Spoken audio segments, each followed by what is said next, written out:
알테오젠 같은 경우는 치루제약이라고 하는 게 있는데 허세틴이라고 하는 의약품이 중국에서 판매 허가가 났습니다. 알테오젠의 기술을 가지고 처음으로 상용화가 된 겁니다. 유럽연합 쪽에서는 품목 승인 신청이 들어간 걸로 알고 있는데 이것도 스커를 독자로 보유하고 있기 때문에 글로벌 4개 회사 중에서 3가지를 독자적으로 가지고 있어가지고 먼저 들어갈 수 있는 회사 중에 하나이기 때문에 퍼스트 무버가 될 가능성이 있다. 비만 치료제 핫하잖아요. 근데 보통 비만 치료제도 다 주사 제형인데 삼천당 제약이 경구용, 그러니까 먹는 걸로 비만 치료제를 이제 개발한다. 주사로 맞고 그렇게 가는 건데 그게 먹는 거면 얼마나 더 편해지겠느냐. 당뇨 비만 치료제 쪽이 시장도 폭발적이고 계속해서 이제 핫해지게 되니까 엄청난 시장을 가져갈 수 있다. 바이오 기업들의 주가가 일제히 오르는 모습을 최근에 보여주었잖아요. 그래서 국내 바이오 섹터의 주가가 이렇게 오르는 이유는 무엇이라고 할 수 있을까요? 제가 경제온탑에 좀 오랜만에 나왔기 때문에 이제 이게 중간에 좀 붕 떠 있긴 했는데 제가 이제 다른 채널이나 방송을 통해서 항상 말씀을 드렸던 거는 23년하고 24년은 바이오 섹터가 근본적으로 좀 달라지는 모양이 나타날 가능성이 높다. 그래서 이제 24년은 한국 바이오의 글로벌 원년이 될 가능성이 높다라는 말씀을 드렸고요. 그 대표적인 이유가 블록버스터급 신약 출현 가능성이 높아졌다. 근데 우리나라 회사의 단독이라기보단 그 외국 쪽으로 라이센스 아웃을 해가지고 개발을 해가지고 그 개발 단계 임상 3상이 끝나는 어떤 그런 그림이 나오게 되고 FDA 승인 신청이 들어가는 그림이 나올 수 있는데 대표적으로 뭐 유한양행이 지금 8월 20일 그때까지 기한으로 해가지고 3상 결과에 대해서 FDA에서 결정이 나올 거고요. 유한양행하고 오스코텍은 똑같습니다. 렉나자 플러스 리브리반트 병용 투여한 거에 대한 거고 그 다음에 이제 알테오젠이 아마 9월까지 해가지고 머크의 키트루다 SC 제형 제품에 대해서 3상 결과가 나올 거고요. 그리고 이제 지금 하반기부터 이제 판매 개시가 될 걸로 예정이 되어 있는 게 진펜트라라고 해서 셀트리온이 SC 제형으로 자가 면역 질환제를 갖다 개발한 게 있는데 미국에서 신약 승인을 받았어요. 아마 3분기 중반 후반부터 판매가 시작이 될 것 같은데 그런 것들이 이제 본격적으로 판매가 된다라는 거 의미가 있다라는 거고 이 경우에는 서정진 회장님이 매출을 갖다 최대 4조까지 목표를 이제 제시를 했기 때문에 우리나라 그 신약 개발돼서 FDA 승인받은 약 중에 매출 1,000억 원이 넘어가도 그건 굉장한 거라고 했었는데 뭐 제시하는 숫자 자체가 다르기 때문에 되는지 안 되는지 그런 것들도 중요하고 이거 외에도 사실은 많은 회사들이 라이센스 아웃을 작년 말 연초에 했던 것들이 있거든요. 특히 요즘 ADC가 핫한데 ADC 쪽으로 얘기를 하게 되면은 리가켄 바이오 같은 경우는 그 링커 기술이 글로벌 탑티어급 기술이기 때문에 이쪽에서 지금 이제 라이센스 아웃 했던 것들이 어떤 식이든 결과가 나올 거고 올해 에이프릴 바이오가 또 라이센스 아웃을 또 몇천억짜리 한 게 있고요. 작년 말에 종근당이 이제 저분자 화물 쪽으로 해가지고 역시 라이센스 아웃을 한 게 있는데 이런 것들이 이제 임상 결과에 따라서 성과가 좀 나오면서 구체화될 가능성이 높다. 그리고 라이센스 아웃을 이미 해가지고 글로벌 일상을 진행을 하고 있는 회사 중에 ABL 바이오라는 회사가 있는데 이 회사 같은 경우도 이제 사노피하고 라이센스 아웃 했던 거는 ABL 301이라고 하는 파킨슨병 치료제 관련된 건데 그거 외에도 최근에 이제 콤파스 테라퓨틱스로 ABL 001 라이센스 아웃 했던 게 이상을 끝나게 되면 아마 패스트 트랙 적용해가지고 바로 이제 판매 신청이 들어갈 것 같고요. 그 다음에 이제 ABL 111이라고 해서 이제 위암 치료 쪽으로 해서 옵티보라고 하는 글로벌 1위 항암 제품하고 병용 투여하는 게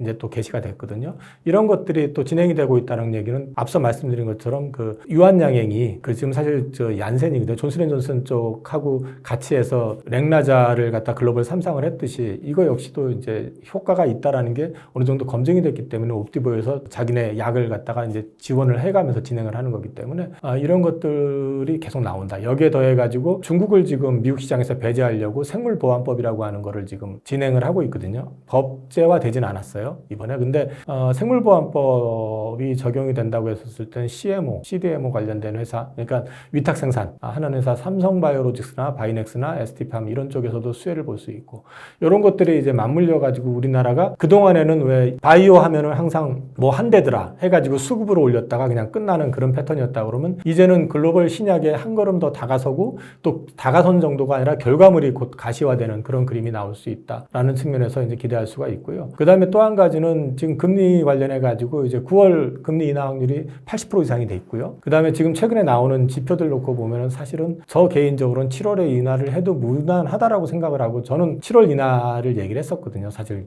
이거 박제되면 안 되는데 계속해서 돌아다니면서 7월 인하 얘기를 했었는데 아무튼 그 정도로 이제 금리 인하가 금리에 대한 피크아웃이 나오게 된다 그러면은 이쪽 바이오 같은 쪽에 이제 또 자금 플로우 같은 것들이 좀 유입이 될 가능성이 있다. 그런 측면에서 봤을 때 이런 것들이 바이오 쪽은 앞으로 조금 길게 보고 투자를 해도 괜찮은 섹터가 될 가능성이 높다. 물론 종목 선택을 잘 해야겠지만요. 네.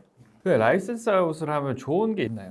라이센스 아웃을 한다라는 거는요. 일단 기술을 갖다 글로벌 제약사로부터 인정을 받았다는 얘기잖아요. 물론 중국도 뭐 어디 신생 회사라고 그러나 이런 데다도 하는 경우들도 있어요. 근데 그런 거는 좀 가치가 상대적으로 디스카운트가 되지만 우리가 알고 있는 다국적 제약사 머크, 존슨앤존슨, 뭐 MSD, 그다음 뭐 이런 회사들이 있잖아요. 좀 빅파마라고 알려진 이런 쪽으로 사노피라든지 에로가 됐다라는 얘기는 그 사람들은 바보가 아니잖아요. 그리고 라이센스 아웃 계약을 하게 되면은 계약금을 줘도 1, 20억 단위가 아니에요. 많이 주는 데는 1,000억 이상 1,500억도 주고 적게 받아든 몇백억을 받아. 그 사람들이 뭐 돈이 남아가지고 그런 거 하는 게 아니잖아요. 그러니까 기술적으로 어느 정도 검증이 된다는 얘기거든요. 그렇기 때문에 이게 기술적인 검증, 우리가 어디랑 한번 이런 라이센스 아웃을 했다라는 것만 가지고도 자금을 유치하는 것도 유리하고 그 다음에 차후에 다른 업체를 상대로 해가지고 기술 이전을 할 때 유리한 면이 분명히 있고 그리고 라이센스 아웃을 넘어서 정식적으로 그게 신약 개발이 되고 그 다음에 판매 승인이 돼서 판매가 돼서 로열티가 들어온다. 이럴 경우에는 회사 자체의 근간이 바뀝니다. 예를 들어가지고 지금 이제 시장에서 제일 핫한 게 알테오젠이니까 알테오젠 같은 경우 지금 키트루다 SC 제형으로 지금 얘기가 나오는데 키트루다 시장이 30조예요. 근데 이제 그게 28년에 특허 완료가 되거든요. 특허 완료가 되면은 너도 나도 시밀러를 만들어내게 되면 시장이 많이 잠식이 되겠죠. 가격이 다운이 되고. 그래서 머크에서 지금 신약 개념으로 SC 제형을 만드는 거예요. 그러니까 정맥을 찾아가서 정맥에다 놓는 주사가 아니라 배나 이런 데 피하 지방에다가 주사를 놓는 거거든요. 이거는 차이가 자기가 직접 놓을 수 있고 그 다음에 1시간 맞아야 될 걸 한 10분, 15분이면 된단 말이에요. 그러니까 이제 편의성도 있고 그러면 이게 치료받는 사람들이 입장에서 몇 억짜리 약을 가지고 치료받는 사람들이 자기가 편한 걸 찾게 된다 그러면 당연히 이쪽으로 일정 부분 이상 넘어갈 거 아니에요. 50%만 잡아도 15조잖아요. 그죠? 그럼 거기서 예를 들어 가지고 50조에서 15조인데 거기서 로열티가 5%다. 그것만 해도 돈이 얼마입니까? 그러니까 이제 이런 식으로 규모가 달라진다라는 거죠. 된다는 걸 전제했을 때 얘기예요. 안 되면 뭐 물론 다 없는 얘기지만은. 근데 현재까지는 SC 제형으로 개발을 했던 회사가 할로자임인데 할로자임 기술로 SC 제형을 개발했던 다잘렉스 같은 경우도 성공했고 일반적으로 봤을 때 항암제에서 실패를 한 사례가 지금 이제 할로자임 걸 써서 또는 알테오젠 걸 써서 없었기 때문에 될 가능성이 높다고 보는 거니까 그렇게 된다고 했었을 때는 회사가 달라지잖아요. 그럼 그런 회사가 예를 들어서 라이센스 아웃 해가지고 거기까지 갔다. 그러면 그 돈 받아서 뭐 하겠습니까? 또 투자하겠죠. 그럼 거기서도 걔네들도 그 돈이 공돈이 아닌 이상 아무거나 잡지는 않잖아요. 똑같은 개념이 되는 거예요. 그러면은 진짜 기술이 있는데 괜찮은데 돈이 없는 바이오텍을 인수를 하든 기술을 라이센스 일을 하든 이러면서 회사가 커지는 거죠. 그게 빅파마로 성장하는 하나의 베이스가 되는 거거든요. 그러니까 이게 라이센스 아웃이 중요한 게 라이센스 아웃을 정말 빅파마에다 했다라는 것만 가지고도 일단 빅바이오텍이 될 가능성, 글로벌 바이오텍이 될 가능성을 어느 정도는 가지고 있다라는 잠재성을 보여준다라고 보셔도 될 것 같습니다. 그래서 어떻게 보면 국내에서만 이렇게 있다가 이제는 글로벌급으로 이제 성장하는 그런 회사가 된다라는 거죠. 해외에서도 이름을 알리는데 굉장히 효과적이겠죠. 우리가 머크랑 같이 협력해서 이런 일을 했어라는 것만 가지고도 하나의 큰 어필 효과가 나오게 되는 거죠. 다른 업체들하고 미팅을 하더라도. 그래서 이제 알테오젠 주가도 이런 이슈 때문인지 연일 19점을 경신을 했잖아요. 알테오젠은 어떻게 보시나요? 일단 제가 주가적인 측면을 말씀을 드리는 것보다는 그 알테오젠이 지금 가지고 있는 기술에 대한 부분들을 좀 설명을 드리고 판단은 본인들이 하시는 게 나을 것 같아요. 왜냐하면 제가 처음에 봤을 때보다 이미 30배 가까이 올랐기 때문에 알테오젠 같은 경우는 머크의 키트루자 이제 피하주사 제형 SC 제형으로 임상 3상을 지금 진행하고 있고요. 그 결과가 9월 달이면 나오게 될 겁니다. 그리고 이게 나왔을 경우에는 그때부터는 이제 마일스톤 수령을 하게 되고요. 그 다음에 이제 빠르면 25년 말부터 판매가 되면서 일정 판매 금액대까지는 마일스톤을 받고 그 이상이 될 경우는 로열티를 받습니다. 이제 그게 회사가 달라진다는 거고 또 한 가지는 머크로만 했던 게 아니에요. 산도즈라고 하는 회사로도 했거든요. 근데 산도즈라고 하는 회사는 바이오 시밀러 업체예요. 근데 시밀러 업체에다 할 때 뭘 가지고 했냐면 다잘렉스 아까 말씀을 드렸지만 그거 SC 제형 개발로 해서 했어요. 그 시장도 10조 이상이 되는 회사 시장입니다. 그러면 이제 다잘렉스 다일렉스도 SC제형으로 해서 지금 마켓의 90%를 지금 가지고 왔거든요. 기존에 그 정맥에다 놓는 거를 이 피하 주사제로 바꿔가지고 90% 정도 시장을 바꿔놨어요. 그러면 그 시장을 혼자서 독식을 하는 것 같다가 만약에 산도주가 되면 산도주도 또 들어갈 거 아니에요. 그 효과도 있을 거고. 그럼 똑같이 로얄티를 또 받게 되는 거니까. 그리고 이제 7월 달에 그 테르가제라고 해서 피하 주사제용으로 만드는데 사용되는 원료가 되기도 하고, 그 다음에 이제 보톡스나 이런 거 맞을 때 통증 좀 완화시키고 뭐 이런 데 들어가는 품목인데, 이게 이제 사람의 몸에서 추출을 해가지고 만들어낸 거거든요. 이거가 이제 승인이 났어요. 품목 승인이 났고, 관련해가지고 품목 승인이 났기 때문에 이게 이제 글로벌화 될 가능성 역시 있고, 관련해서 여기와 관련된 판권 계약도 조만간 나올 가능성이 있다. 그리고 요즘 또 이제 얘기가 되고 있는 거는 ADC, 아까 잠깐 말씀드렸지만 지금 시장에서 가장 핫한 트렌드 항암 신약 쪽이 ADC 쪽이거든요. 이게 표적 항암제라고 하는 건데, 화학 항암제 같은 경우는 주사를 맞으면은 암만 공격을 하는 게 아니라 멀쩡한 정상세포까지 공격을 해가지고 사람을 약으로 죽이잖아요. 사실은 치료를 한다고 하면서 암만 잡는 게 아니라 멀쩡한 세포까지 잡으니까. 근데 표적 항암제들은 말 그대로 암만 타겟을 하는 거거든요. 근데 이제 이런 ADC 약도 SC 제형으로 이제 바꿀 수가 있어요. 그게 이제 허투 같은 경우는 이제 로슈가 칼로자임하고 독점 계약을 해버렸단 말이에요. 근데 이쪽 시장에서 허투 말고 또 하나의 빅 트렌드는 엔허투라고 해서 다이치 상교 쪽에서 하는 게 있거든요. 근데 이쪽도 결국은 제형 변경을 예고를 했는데, 문제는 앞서 말씀드린 것처럼 할로자임이 독점 계약을 했잖아요. 그러면 SC 제형으로 가려면은 자기네들이 머크도 독자적으로 하려고 했었으니까 시도는 하겠죠. 근데 그게 안 될 경우에는 선택의 폭이 없어요. 알테오젠 기술밖에 없어요. 자기네들이 독자적으로 뭔가를 해서 성공한다면 모르지만. 그래서 이제 ADC 쪽으로 해가지고 기대감을 좀 갖고 있고요. 이 시장 역시 굉장히 크죠. 근데 이제 문제는 그게 안 된다 하더라도 알테오젠이 원래 ADC 그 표적 항암제를 개발하던 회사예요. 그래서 ADC 쪽에서 SC 제형으로 개발을 직접 할 수도 있습니다. 그렇기 때문에 이 부분과 관련해 가지고는 다이치 상교라든지 이런 쪽에서 선택을 하는 데 있어서 좀 생각이 많아질 수밖에 없을 거다. 그리고 7월 달에 이제 지난주에 나왔던 공시 중에 보면 치루제약이라고 하는 쪽에 라이센스 아웃을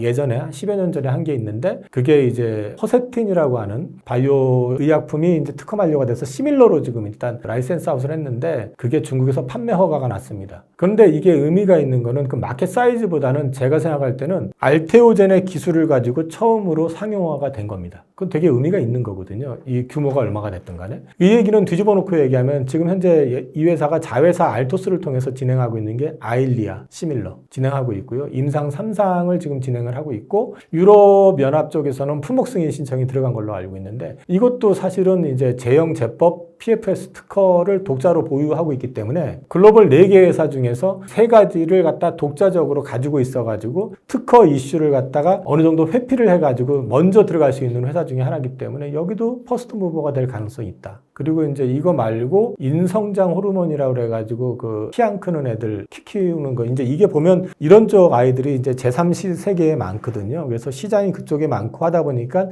지금 현재 인도에서 아마 이주제형으로 해서 지금 임상을 진행하고 있는 걸로 알고 있는데, 요것도 하나의 포텐셜이 되고 있고, 이건 브라질의 크리스탈리아라는 회사하고 진행을 하고 있고요. 그 다음에 이제 말단 비대증 치료제 전임상 관련해서 성과 발표가 났는데 실제 신약보다 효과가 좋았다라고 나왔기 때문에 이런 포텐셜들이 알테오젠은 계속 남아있다 말씀드릴 수 있을 것 같습니다. 또 하나의 바이오주 최근에 꼽자면은 삼천당 제약 주가 또한 신고점을 달성을 하는 모습을 보여주었는데요. 주가가 이렇게 상승한 이유는 무엇이고 어떻게 보시나요? 일단 상승을 처음 시작했을 때는 아일리아 시밀러 때문에 상승을 했고요. 퍼스트 무버에 될 가능성이 높다. 앞서 이제 알테오젠도 같은 맥락으로 설명을 드리긴 했는데, 여기는 계약까지 진행을 좀 구체적으로 막 진행을 해서 유럽이라든지 캐나다 독점 계약 이런 것들이 이루어지게 되고, 그러면서 이제 좀 더 다가선 거 아니냐. 그리고 이제 특허 관련해 가지고 미국 내에서 리제네론이라는 회사가 이제 개발하는 몇 개 회사들한테 특허 소송을 걸었는데, 거기서는 리제네론이 이겼는데, 캐나다 쪽에서 보니까 이 삼천당 제약하고 독점 계약한 회사가 합의를 했나 승소를 했나 그랬던 것 같아요. 그래서 이제 삼천당 제약이 퍼스트 무버가 되는 데는 크게 문제가 없겠구나라는 기대감이 많이 작용을 했고, 여기에 최근에 추가 상승을 이제 하게 된 배경은 에스페스라고 그래가지고요. 이게 이제 요즘 비만 치료제 핫하잖아요. 근데 보통 비만 치료제도 다 주사 제형인데 이게 경구용 먹는 걸로. 그러니까 먹는 걸로 이제 비만 치료제를 이제 개발한다. 해가지고 이 에스페스 기술을 가지고 일단은 전임상까지는 끝난 것 같은데, 요거 관련해가지고 이제 기대감이 확 올라온 거죠. 왜냐면 노보노하고 일라이릴리 쪽 당뇨 비만 치료제 쪽이 시장도 폭발적이고, 그 다음에 계속해서 이제 핫해지게 되니까 관련해서 뭐 이게 2주 제형 나오고 이제 한 달 제형 얘기 나오고 막 이러면서 이제 커지는 분위기가 확장이 되다 보니까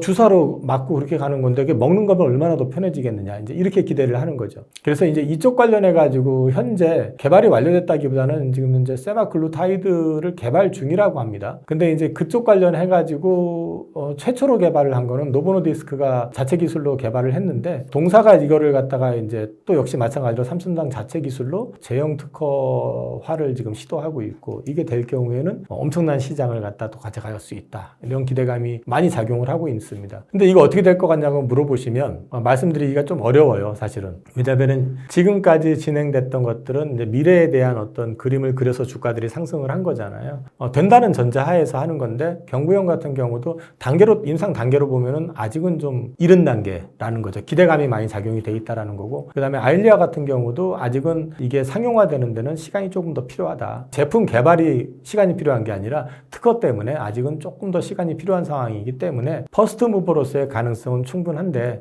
여기서 주가가 더 크게 올라가려고 그러면 아무래도 경구형 쪽에 대해서 구체적으로 더 나오는 부분이 있어야 될 것 같다. 그게 뭐 라이센스 아웃이 됐든 아니면 임상 일상과 관련된 내용이 됐든 뭐 이런 게 좀 구체화가 돼야지 주가 추가 상승이 가능하지 않을까, 저는 그렇게 보고 있습니다. 바이오 섹터의 대표주라고 할 수 있는 게 셀트리온이잖아요. 셀트리온 주가 또한 꿈틀거리고 있는 모습을 보여주고 있는데, 올 하반기 셀트리온은 어떻게 보시나요? 상반기는 합병단에 따른 노이즈, 그러니까 비용 발생이라든지 이런 것들 때문에 전체적으로 실적도 안 좋을 거고 약세가 계속된 모습이었는데, 서정진 회장이 다시 경영 복귀하시면서 강조하신 게 신약, 바이오시밀러 업체가 아니라 이제 신약 업체로서 승부수를 띄우겠다라고 하고, 지금 현재 미국에서 직접 영업을 뛰신다고 유튜브 채널에서 여러 번 보여주시더라고요. 저도 그걸 잠깐 봤는데, 사실 저 정도 규모의 회사의 회장 되시는 분이 그렇게 직접 영업 뛰시는 경우가 흔치는 않잖아요. 그리고 이제 인플락시맙의 SC 제형인 그 진펜트라가 이제 승인이 났고 하반기부터 판매가 시작이 되는데, 이게 신약으로 승인이 났어요. 시밀러로 승인이 난 게 아니라. 그래서 이게 어느 정도 판매가 되면서 시장을 공략하느냐, 이게 되게 중요할 것 같습니다. 셀트리온은 시밀러 업체로만 평가를 한다고 그러면 싸지는 않습니다. 글로벌 시밀러 업체들 밸류에이션을 놓고 봐도 상대적으로 봤을 때 뭐 저렴하다 이런 구간은 아니에요. 그리고 지금 시밀러 자체가 아무래도 지금 레드오션화되어 있기 때문에 지금 시밀러를 여러 개 출시한다고 해서 그걸로 인해서 밸류업이 된다 이렇게 기대할 수는 없고요. 안 싸요. 신약 업체로서의 변신을 시도하는 것도 그래서인 것 같고, 그 다음에 실제로 그래서 이 진펜트라의 판매가 어떻게 되느냐가 되게 중요할 것 같아요. 그래서 이쪽이 제대로만 기대했던 것처럼만 판매가 된다고 하면, 서 회장께서 말씀하신 그 수준까지 판매가 된다든지 그러면 주가는 분명히 한 단계 올라갈 거다. 근데 시밀러만 가지고는 사실 시장이 옛날 같진 않습니다. 시밀러 시장이 그 블루오션은 아니에요. 실제로 일부 시밀러 같은 경우는 그 출시되고 나서 가격이 신약 가격 대비 90%가 빠져가지고 원신약 가격 대비 10%에서 거래가 되기도 해요. 그러면은 사실 거기서 마진 남기가 생각보다 쉽지가 않잖아요. 그러니까 이제 지금 셀트리온도 이 시밀러 쪽으로 출시가 앞으로도 계속 될 거예요. 그 졸레어 시밀러 이것도 최종 허가가 지금 났고, 그 다음에 아일리아 시밀러 여기는 이제 약물 사용이 EC에서 승인 권고가 나기도 했지만, 이런 것들이 최종적으로 나온다 해도 이것만 가지고 시장의 어떤 밸류를 맞추기는 쉽진 않을 거다. 결국은 신약에서 승부를 봐야 될 거다. 그래서 이제 이 부분을 앞으로 어떻게 될 것인지를 지켜봐야 될 것 같고요. 증권사 전망을 보니까 올해 영업이익이 한 6,790억 정도 전망하는데, 내년에는 1조 7천억, 후년에는 2조까지 전망을 하고 있습니다. 이게 바로 신약 효과라고 보고 있는 것 같아요. 그래서 이렇게 된다 그러면 주가는 한 단계 오를 수 있다. 그러니까 해외 시밀러 업체들도 주가가 싼 편, 비교를 해보면 셀트리온의 현재 밸류가 그렇게 싼 편은 아니다. 그건 있어요. 그러니까 올해 실적 자체가 앞서 말씀드렸지만 상반기가 워낙 안 좋았었기 때문에 그런 측면도 분명히 있기는 하지만, 하반기 실적이 올라온다 하더라도 그렇게 싼 편은 아니다 말씀드릴 수 있을 것 같습니다. 바이오 주식하면은 투자에 어려움을 느끼시는 분들이 많아요. 낮은 실적은 물론이고 관련 용어들도 너무 어려워서 사업을 이해하기도 쉽지 않은 게 사실인데요. 바이오 주식 투자는 어떤 기준을 가지고 투자를 하면 좋은 결과로 이어질 수 있을까요? 바이오가 투자하기는 사실 되게 어렵습니다. 아무리 열심히 공부해도 막상 투자해놓고 나서 보면은 변수도 많고요. 문제는 뭐냐면 신약을 개발하겠다고 나선 개발자분들도 성공할지 여부를 자기들도 모른다는 사실이에요. 그 사람들이 틀렸고 잘못됐다가 아니라 될 가능성을 보고 하는 거잖아요. 근데 반드시 된다는 얘기는 아니잖아요. 그래서 어려운 거거든요, 사실은. 그러니까 다른 그 제품들 같은 경우, 다른 어떤 업종 같은 경우는 물건을 찍어내면 이거 얼마에 팔릴 수 있고, 그럼 뭐 몇 개 팔면 얼마 이게 계산이 나오는데 이건 나오는 게 없어요. 그래서 힘들기 때문에 그럼에도 불구하고 바이오를 투자하신다 그러면은 일단은 누가 이거 좀 사봐, 좋다라고 얘기해서 투자하시면 절대 안 돼요. 반드시 본인이 검증을 해야 됩니다. 검증을 하는 데 있어서 바이오에 대해서 아는 게 없는데 어떻게 검증해? 이렇게 얘기할 수 있잖아요. 근데 사실 사업보고서하고 그다음에 증권사 리포트들 몇 개 읽어보시면 대충 어느 정도는 감이 잡혀요. 아, 뭐 만들려고 하는 회사구나. 그러면 그 만들려고 하는 데 있어서 이렇게 보시면 돼요. 그 시장이 큰 시장인가? 예를 들어가지고 항암 관련된 거라든지 비만 관련된 거 굉장히 마켓이 크잖아요. 일단은. 근데 희귀병? 이런 거는 마켓이 클 리가 없잖아요. 그죠? 그러면 확률적으로 봤을 때 또는 이제 투자를 한다고 봤었을 때 큰 시장을 지향하는 게 낫겠느냐 아니면은 작은 시장을 지향하는 게 낫겠느냐, 그것도 한번 생각해 보셔야 되고, 또 투자할 때 바이오는 앞서 말씀드렸지만 돈이 들어가는데 돈이 다른 데서 가져올 수 있는 거는 제한돼 있어요. 왜냐면 매출이 없으니까. 그러니까 결국 돈을 조달을 해야 되잖아요. 그렇게 되려면은 바이오의 가장 큰 리스크는 뭐냐면 한 1년 2년 투자하고 나서 보니까 증자한데 돈 없다고 뭐 시비 찍는데 이럴 수가 있거든요. 그래서 처음에 투자할 때 현금 흐름을 좀 보셔야 돼요. 최소한 2년, 3년 정도는 그런 거에 대한 리스크가 좀 제어된, 없다고 볼 수 있는 회사에 투자하시는 게 상대적으로 낫다. 그리고 그나마 좀 보시려고 그러면 이 사업보고서 같은 걸 뒤져보시면은 과거에 국채과제 수행이나 라이센스 아웃을 한 이력이 나옵니다. 그 라이센스 아웃 대상이 국내의 빅파마, 국내 제약사들이 될 수도 있어요. 그런 거라도 있는 회사하고 없는 회사는 차이가 있죠. 그러니까 그런 것들도 보셔야 되고, 그리고 이제 오너와 경영진들의 어떤 이력도 좀 체크할 필요가 있다. 진짜 바이오 쪽에 특화된 사람이냐라는 것도 좀 체크해 보실 필요가 있고, 그리고 또 한 가지 이제 여기서 말씀을 드리면, 그렇다고 해서 뭐 저희 명문대학교에서 이쪽 관련돼 있는 쪽에 뭐 가르치는 교수님이다 해서 반드시 성공한다는 보장은 없습니다. 근데 이제 그래도 이 경영진들의 이력은 좀 체크해 보실 필요가 있다라는 점이고, 그리고 이건 제 개인적인 투자 성향이긴 한데, 한번 임상을 실패하고 나서 보통 임상이 실패되면 끝이 아니라 그걸 다시 재설계를 해서 또 들어가는 경우들이 있거든요. 그럴 경우에는 보통 투자할 때 이 재설계에 들어갔을 때 이제 시장 사이즈가 줄어들어요. 그러니까 1차 치료제 시장이냐, 2차 치료제 시장이냐, 3차 치료제 시장이냐에 따라서 마켓 사이즈가 달라지거든요. 그래서 그런 경우도 저는 이제 가급적이면은 좀 재설계하는 쪽은 피하고 있고요. 단일 아이템에 올인하는 회사들 같은 경우는 이제 반대로 잘 됐을 경우는 엄청난데 또 안 됐을 경우에 리스크가 크기 때문에 저는 그런 쪽은 조금 조심하는 게 좋다라는 생각을 하고 있고요. 그리고 신약 개발보다는 마케팅에 치중하는 회사들이 있어요.